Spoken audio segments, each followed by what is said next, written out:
Хайде да си приготвим едно интересно турско ястие, наречено кайсария ламаса. Наподобява леко на лазаня.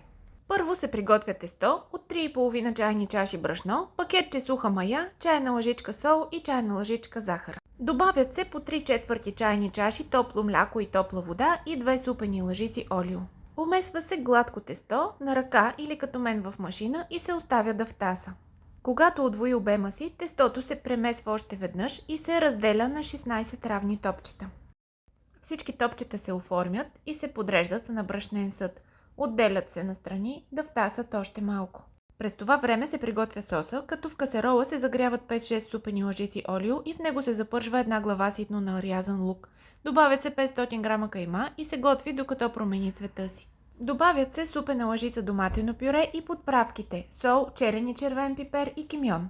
След това се добавят 3 нарязани домата или консерва и една чайна чаша вряща вода.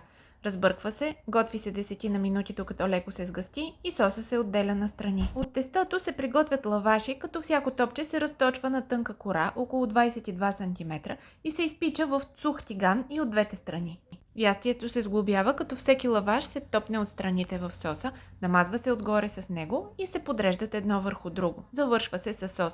Разрязва се на 4 парчета и се декорира с кисело мляко. Добър апетит!